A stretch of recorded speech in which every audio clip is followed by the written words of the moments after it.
Welcome to the Do Good Work podcast. Today, we have an exciting episode for you with Andy Paul. Andy's a host, author, and consultant, and his hit Accelerate Your Sales podcast was acquired by ringDNA in 2020, and since renamed to the Sales Enablement with Andy Paul.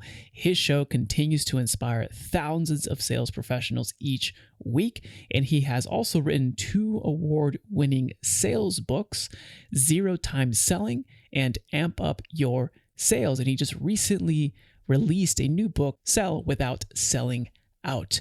He's ranked number 8 on LinkedIn's top 50 global sales experts, and he's also consulted with some of the biggest companies in the world, including Square, Philips, Grubhub, and more, making him one of the leading voices in the sales industry today. If you've ever had a negative stigma or just felt icky around sales, well, that's about to change today. Andy, thanks for being on, man. Well, thanks for having me. So I went through your Salesy quiz, and I know, and I'm trying to figure out which side of the spectrum I'm in. I love that you have a spectrum, and let's talk through the spectrum of sure. Either you're selling out, and I want to kind of dive, what does that mean, to selling in.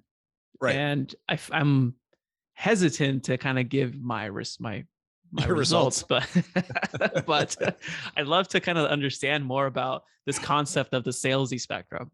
Sure. As you can see, it was a deeply scientific study that you completed. No, it's a fun quiz that we have on our site just to give people sort of an idea, perhaps, of where they stand.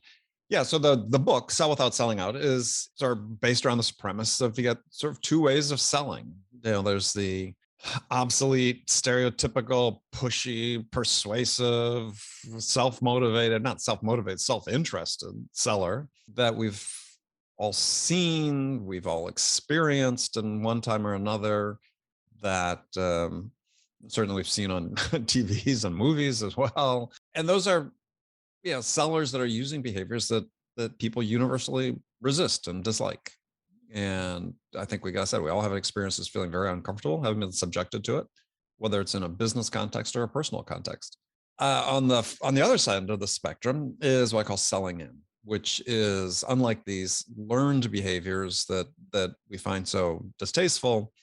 This is a way of selling that aligns with what the buyer is trying to achieve, they're really sort of leaning on innate human skills and strengths that you have that enable you to sort of build trust with the buyer at a level that you couldn't do otherwise, that enable the buyer to want to give you permission to quite frankly, to influence the choices and decisions they make because you have that level of trust built, and then to work with them to help them achieve the things that are most important to them.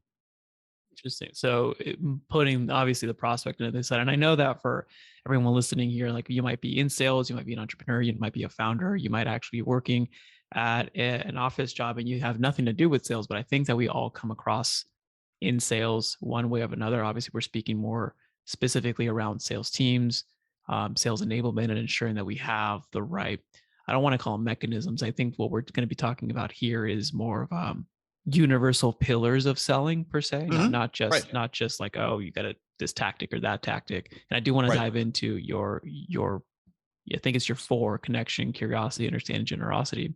4 pillars of selling in. Yeah.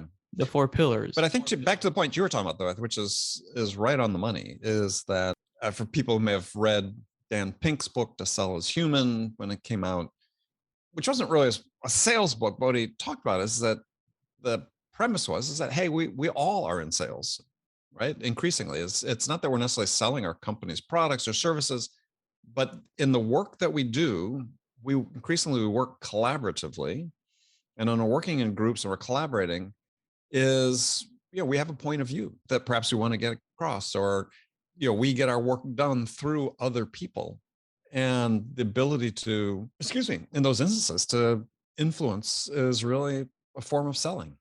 And you're selling an idea or point of view or perspective or opinion, and you aren't going to last long in an organization if you do that in a way that's selling out. But if you do it through these 4 pillars of selling in, connection, curiosity, understanding, generosity, then you can be successful. And let's dive into those, because I think one of the key skill sets right now, going remote, being, virtual companies, managing teams across the globe, is in your effectiveness in communication. Hmm. And effectiveness in communication, like you mentioned, is around sharing your point of view, having people understand why your initiative is important, and getting backing, even if you're going to a board meeting, a team meeting, or even just a regular lunch meeting. So let's dive into these four Sure. pillars and kind of understanding how this applies to the sales teams that you've seen Hmm. adopt this, but also in the day-to-day aspects of running a company. Yeah. Well, I mean, so let's start with the first one, which is connection. Yeah. So, our ability to work with anyone is based on our ability to connect with them at a human level, establish some common ground, build some credibility, and establish a level of trust, right? Because, you know, sort of at the end of the day, and when you're selling anything, whether it's a product or, again, collaborating with somebody internally in an organization, is the foundation becomes this connection, this trust-based connection, Mm. from which you then earn the right to understand really what's important to this person, ask questions. And then once you understand what's really important to us, I say inspire them to take action with you, right? And that's true in sales. Yeah, at the end of the day, what we're trying to do is we're trying to create a vision of success for the buyer and inspire them to want to do business with us. It's not about convincing them. We're influencing, we're creating this vision together, and Mm. yeah, inspiring them to want to do business with us. Yeah, it's the transference of emotion, right? And ensuring that we understand their point of view and saying what their vision is and how we can kind of co-create that vision for what can be, but ensuring that we're hitting on the pain points that they're experiencing now. Yeah, and this is one of the problems that we see in sellers so often, is that they are trained to sort of go out and ask a certain number of questions or a certain set of questions, let's say, to buyers. Yeah. This is how we do discovery, and these are the questions in our playbook that we typically ask. And yeah, you may add a few, but what happens is, whether you're using scripted questions or you've developed your own sort of set list of questions, is too many sellers sort of get set in their ways, Mm. and they say, okay, well, yeah, every buyer is sort of like the same, right? Because they could be fitting an ideal client profile, but we're going to treat them basically all the same. The fact is, they're not all the same, right? Every individual you deal with is unique, and when you go into larger companies and they have multiple stakeholders involved in a decision, the composition of that group is unique, the personalities are unique, and so you can't operate from this perspective that everyone is the same. And so they don't all have the same things that are most important to them. And it's our job as sellers is not to be satisfied with sort of the superficial responses we get, but to dig deeper and find out really what are the most important things to this individual that I'm talking to, and how can I help them get those.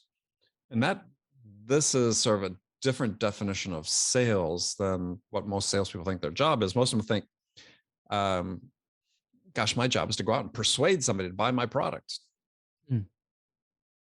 And the real job of a salesperson is to go out to and listen to their buyers, understand what are the most important things to them in terms of what you mentioned, the challenges they face, and the outcomes that they want to achieve by addressing those challenges. And then your job is to help them get that. A completely different perspective. And we train, unfortunately, so many sellers to think their job is just your guided missile. Go out and persuade that buyer that to buy your product. Well, when you do that, the whole issue of understanding what's most important to them is immaterial. You don't care because your job is to go Yeah. sell your product. 1000%. And I think the misconception might come from that out of this line of thinking that in first person view, my company only sells this number of products or this number of Mhm. services. So how can, and I would want you to, strongman this argument. How can I custom cater to each individual that I talk to if my company only sells, let's say, 3 services? Right. What you're doing is you're understanding the context of the buyer's pain points, as you talked about, right?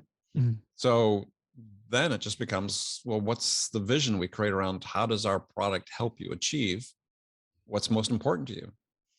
And it's not just as simple as saying, in that sense, every solution you sell is basically custom, right? Because in the mind of the buyer, this is something that's unique to them.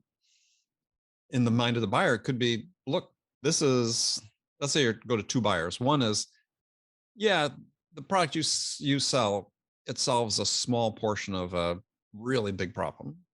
Or in another case, maybe it solves a bigger portion of a bigger problem. Mhm. Two different sales scenarios right there.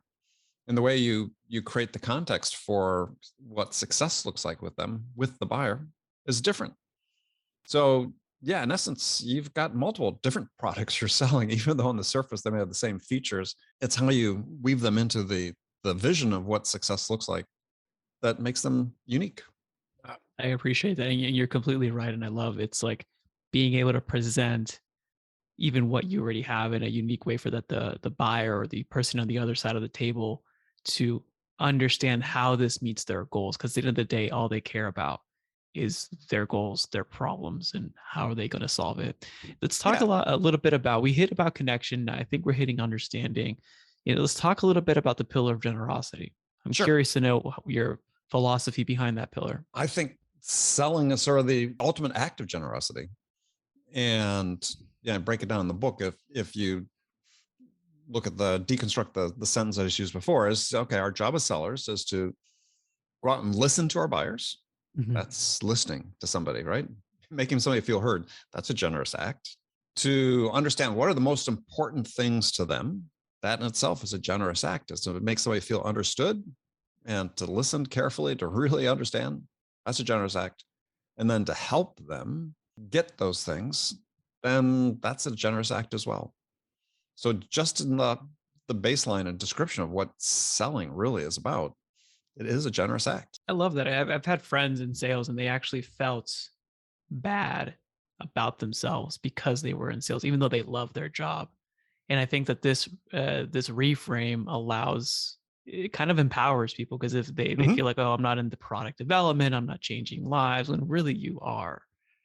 Yeah, it's not uncommon for salespeople at some point or other in their career to have been forced to do something that makes them feel just a little dirty, right? Mhm. Early in my career, yep, me too. Yeah, I mentioned early in the book. I was forced to call customer at home on Christmas Eve to Oh, try to wow. get an order from them. Which, first of all, the urgencies existed purely in the mind of my my manager, who wanted to get his bonus. Had nothing to do with the buyer. Yeah, they had no need to give us the order that day. They could have waited till the urgency was that they were closed between Christmas and New Year's. He wanted the order in the year. We'd already made a number. I'd made my number. It was just there's no point to it. And yet we completely trashed that relationship as a result of it. Right? Something that I'd spent a couple of years cultivating. It was a big client. And suddenly I went from being an advisor, this trusted advisor, to being transactional. And as soon as you cross that bridge, there's no going back, right?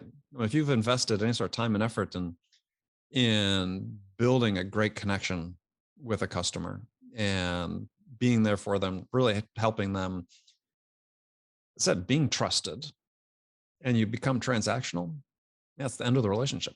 Yeah, let's hit on that a little bit because that actually hits a string for me because I back before entrepreneurship, I was in corporate. We're focusing on, quarter of a million relationships, $250,000 relationships, and Mhm. I hated the feeling that we're building and cultivating, but it's also feels like I'm just doing this for a transaction, and I kind of want to get like your mindset shift around the transaction relationship and being able to navigate that and keep it pure relationship for the benefit of both parties. We have to have that win-win. Yeah, it's hard depending on who you work for, right? Yeah. I mean, if you have complete control over it, then sure, you can avoid that. But part of it's cultural within organizations too, Mm. is they really depend on, let's say, yeah, bringing in 80% of our orders in the last week of the month. You don't have to do that. You can set your selling process up that you untrain your customers so they don't think, well, let's wait till the last week of the month or the quarter because I know I'm going to get this huge discount. is you can just stop. They'll still buy from you. If your product has value, they're not buying because of the discount. They're taking the discount because you're giving it to them. Yeah. And yeah, it's just, this is sort of behavior that's continually perpetuated. And a lot of people like to point the fingers at individual salespeople. It's salespeople don't, they're not responsible for discounting. Managers are responsible for discounting. In leadership. And yeah, if you have, as I talk about in the book, is, if you want to build trust with someone, is you have to be very transparent above board about your motivations. And then you have to operate with integrity, which means that your actions align with the words. Yeah, if you go back on that, I said before, and show yourself to be, and this happens all the time. Let's say salesperson goes out, builds a relationship connection with the buyer, over, say whatever length of the sales cycle, 90 days, 180 days, whatever. And then maybe the buyer's ready to buy the first week of July, but your manager insists the order come in at the end of June. So you've built all this, invested all this time and effort to build up this trust-based relationship, and then it gets thrown out as soon as your manager forces you to go out and offer a discount to bring the deal into June. I feel like you also hit on like on a major underlying pain point that might not be pretty to look at for organizations is that the culture that's being set, right? So when you go, for example, when you go into organizations and you assess their sales team, it's not just the mechanics of selling the sales team themselves, the reps and their activities. It's more, you're looking at leadership. It sounds like, what is the leadership dogma? What are they thinking? How are they translating that into culture and behaviors? Absolutely. Is that, how do you reshape that? How do you retrain that? Because I feel like you mentioned two pieces. You mentioned retraining the customers, but then how do you retrain leadership? It's a great question. It's the hardest part of the equation, actually, is because it forces them to really stop and rethink at a more fundamental level what it is, their culture is, and what do they really believe in. And sometimes it requires, hey, maybe we're going to have a bad month because we're reshifting how we do things. What I do when I go into organizations, I'll spend a lot of time with everybody. I start with the individuals.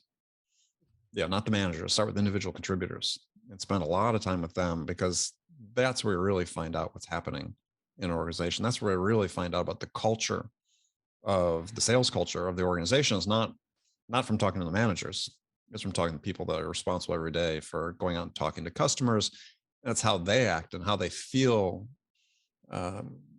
Sometimes like they're compelled to act is, and to what degree that they also feel like they have freedom or no freedom to act differently. And for me, that's really a key indicator, is if people really feel like they're under the gun, they're in a command and control structure, they, the process rules above everything else, and they don't have a lot of autonomy, then you've got a situation that's pretty problematic. And chances are it's not only just problematic for the people we're working in, it's probably problematic for the customers as well, and for your sales results. And my experience has been is that the more, like I said, command and control structured sales organization is, the less well they perform on a consistent basis, the more turnover they have among the individuals, the more turnover they have among the management team, and the company sort of struggles to find a consistent footing. I was going to say that I love that. I love the fact that you hit on how you transform from the inside out. For the four pillars, does that resonate closely with restructuring the culture? Is that how when you focus on that with the individual contributors, these four pillars, do they like trickle up into management leadership and creating a new like sales culture for the organization? They do, because much as I said, look, your job as a seller is to go out and listen to understand what are the most important things to your buyer and then help them get that. Your job as a sales leader is to listen to your salespeople, understand the things that are most important to them, and then help them get those. That's your job, right? I need to understand what's most important to you, Raul. What are you trying to achieve in life? What are your goals? What's important to you from a, their work-life balance or your career goals, personal goals? The more I know about that, the more I can be in a position to help you and align what we do to help you as an organization achieve those things. Because if I do that, You'll succeed at work. You'll be more productive. You'll be more creative. You'll be more innovative. You'll be more fulfilled in the work you do. You'll stick around. You'll want to grow with the organization.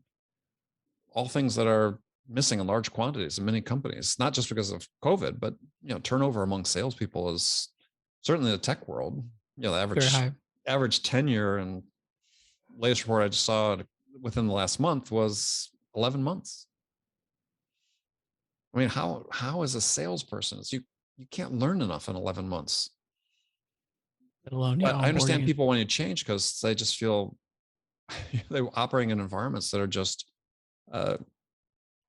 whether they're oppressive because they're so tightly controlled, or oppressive because managers have leaned into selling out so hard that sellers are being forced to do things they're not comfortable with. Whatever the reason, it doesn't need to happen. Might be a stretch. Sorry. No, go ahead, please. No, it might be a stretch, but I'm kind of seeing that the 4 sell-in pillars also transcend not only the activities within sales teams, but also in terms of the culture that managers or leaders want to give into their sales organization. Because I think you mentioned a key pillar within under generosity in terms of the leadership is flexibility and autonomy, not having it just be an authoritarian, like strict guideline rules.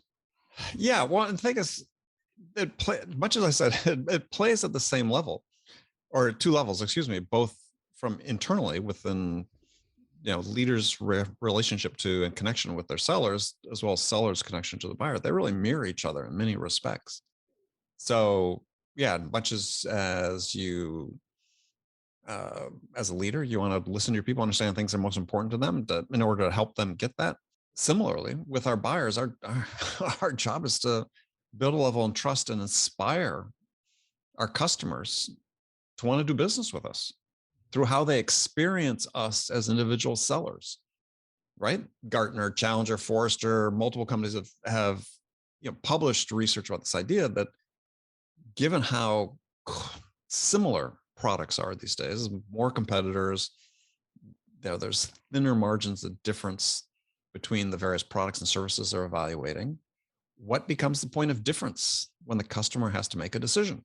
Well, what everybody says, and in my experience, has certainly borne this out to be true, is that the difference is the buyer's experience with you as an individual seller, or you as a sales organization. What's their experience there? Because if the products are the same, on what basis are they making their decision? It's that experience. And so you have a choice. You could be the salesy sellout, right? That's all about themselves. I said pushy, sort of untrustworthy, everything that we've experienced. Or you could be selling in, focusing on the experience. And yeah, and as I write about in the book is a buyer is never going to say to you, is never going to ask you, hey, Raul, really like your product. We'd like to buy from you, but you're just not salesy enough. Could you be more salesy? I mean, is a buyer ever going to ask you, be more salesy? Never. And yet it's sort of the default operating mode for the majority of salespeople. And the fact is that we could make the decision. If I were in charge of the world, we could make the decision to stop being salesy today, universally. Every salesperson in the world could just stop being salesy today, and not one of them would be worse off because of it. See that. I can definitely see that. I have the thesis that generosity compounds because it's expansion. But when it's salesy, it seems like it's not a negative mindset, but it is, inward thinking. It implodes in itself, and it's, not abundance thinking. So it's going to be. It's not abundance thinking. It's about what can you do for me? Exactly. Right. And I don't really, when I have that mindset, I don't really care to understand what's really most important to you, because it's immaterial to me. Yeah. Because it's all about what can you do for me? And no, go ahead. No, and I really think that because I know those salespeople, and we've all worked with them. Those who who operate on that, and you can be very, very successful, but I think what you're offering is a different path to even more success, potentially because of the generosity and the experience. And I think that's a huge takeaway that I think is important for everyone listening today, is that when you're selling versus your competitor, not only is a sales experience something that differentiates you, but also you're selling the experience of working with you. Sure. Because if it's a product or a service, a customer is going to be ideally high customer lifetime value.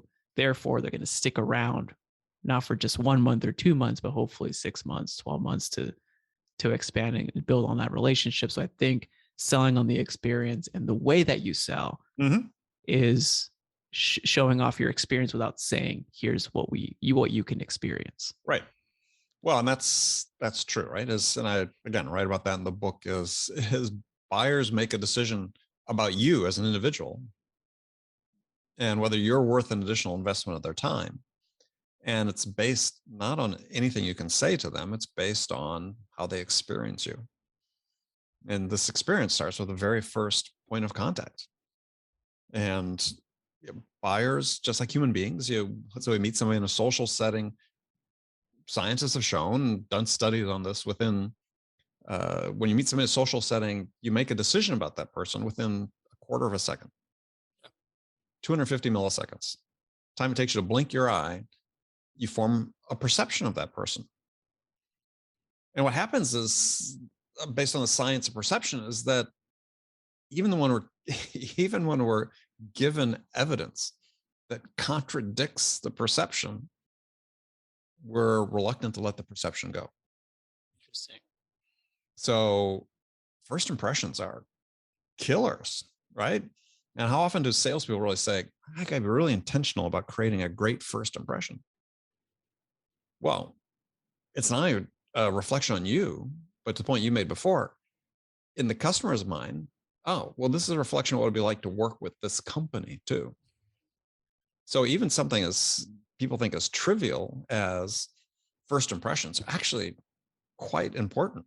Every time you interact with a buyer, you have to be intentional about creating. You have to be at your A game. You got to bring your A game every time, but you should be intentional about the impression that you create because it lasts forever. And just a perfect example of that is one I love to trot out. Yeah, you've got your next door neighbor. Seems like a nice person. Let's say it's a guy. You wake up early one morning and he's in handcuffs being led out of his house by the police. 2 days later, they say, oops, police had our mistake. Wasn't the guy. Complete mistaken identity. What do the neighbors all think about him? It's a criminal. It's dangerous and criminal. Yeah. Same thing happens when your buyers have their first impression of you. Not that you're a criminal, but that not to keep everyone on their toes, but you should be like on your toes to making sure that you do focus on how can I provide the best presentation of myself and the experience that I do. And also for leaders to understand what experience or what perception am I giving by allowing my sales team or my sales reps to behave the way that they're behaving. Is it positive? Is it negative? Because someone's going to set that bar. Either you're going to intentionally set it or the market's going to set it for you and you have no control. Well, and this is, you hit on one of my hot buttons unintentionally there, is that we read the reports in the B2B world, fewer than 50% of sellers attain quota. See, I look at that as a quality control problem. Right? I mean, if you were a manager of a factory and you're manufacturing a product that functioned to spec less than 50% of the time, how long would you hold your job? Not very long. Not very long. And yet we allow sales managers whose job really is, their fundamental job is really not to hit a number. Their job is to manufacture salespeople that can go perform at a certain level consistently. I appreciate you saying that, because it's not one of my thesis with productive profits is that for leaders only manage 2 important things. At the end of the day, if you get everything else right, you manage process and you manage people. And if you don't have the right process, you can buy that, you can get consultants, you can have someone like you come in, get that process baked in, right. But now it's nurturing the right people. Yeah. Because everything else at the end of the day funnels through those 2 activities that funnel through the KPIs, that funnel through the bottom line KPI, which funnel through like the company profitability. Yeah, if you as a sales leader is not committed to this idea that your job is to help your people become the very best version of themselves in that role, then yeah, you're missing the boat. Couldn't agree more. Andy, I really appreciated our conversation. I'm going to pick up your book. It's on audio, so I'm definitely going to see that. Congratulations, #1 Thank you. release on Amazon. For everyone listening today, where's the best place for people to go to one, thank you for this conversation, and two, learn more about what you're up to? So two places. One is, well, three, I guess, but LinkedIn. I'm pretty active on LinkedIn and encourage people to come follow me on LinkedIn, connect with me on LinkedIn. Love to hear from you. You can go to my website, andypaul.com. You can take the self-assessment, see how salesy you are there, and download a free chapter of the book, which you can find the book obviously on Amazon everywhere you go. And then, yes, I have a podcast as well, Sales Enablement with Andy Paul, and you can find that wherever you find podcasts. Cool. Andy, thank you again for being on. It's been a pleasure. Hey, thanks, Raul. Thanks for listening to the Do Good Word podcast and for being here with us today. It's an honor to be a small part of your journey. If you've gained a new insight on today's episode, please head on over to Apple Podcasts and leave a comment with the insight you've learned. While you're there, you're also able to leave us up to a 5-star review. If you have any suggestions for topics or questions that you'd like us to go deeper here in the podcast, drop me a line at podcast@dogoodwork.io. I read all of these myself, and I'm very excited to see where you'd like me to dive into or bring on the specific guests that you'd like for us to have a conversation around. Again, this is Raul Hernandez. Do good work.